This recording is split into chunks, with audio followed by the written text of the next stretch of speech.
Okay, here is how I drew this.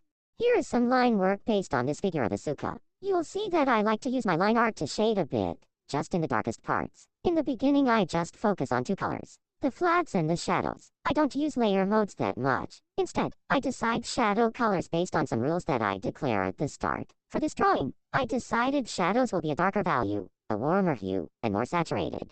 Highlights will be slightly colder and less saturated. You can do whatever rules you want. Warmer hue, cooler hue, more saturated, less saturated as long as you're consistent. Pause for a sec. I want to draw attention to a concept called edge control. Don't make a stupid joke. Anyway, shadows consist of hard edges and soft edges. I start with all hard edges and then blur the soft edges. Using both creates a very three-dimensional look.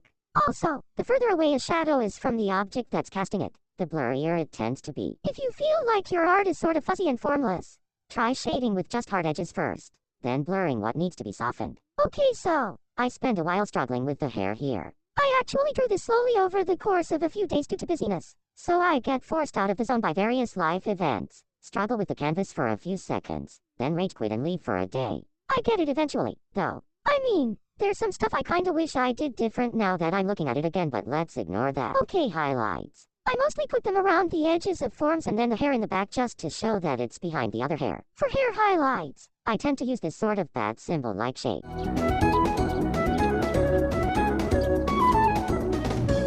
Okay, so when it comes to shadows, you will notice that they tend to be darkest just where the shadow is about to meet the light. Apparently this is called a core shadow. I looked that up just for this video because I didn't know what it was called. But that is why I usually have darker parts at the shadow's hard edges.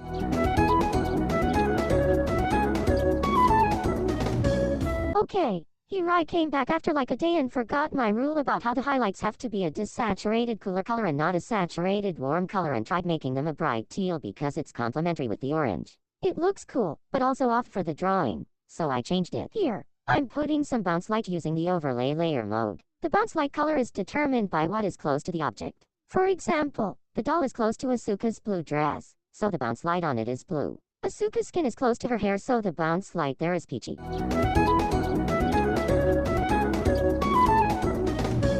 You'll notice I also turned some of the line art a lighter color. I did so for the line work inside the figure and for the hair behind the figure. But I keep most of the line art around the figure black because I like the bold separation. It generally makes sense for line work for smaller details to be light and linear work distinguishing larger forms to be dark. I added some extra stray strands of hair here. After that, I play around with the tone curve and gradient maps, plus a texture overlay. I usually make tone curves that look like this, with adjustments depending on the drawing. But the idea is to flatten out excessive values. I also like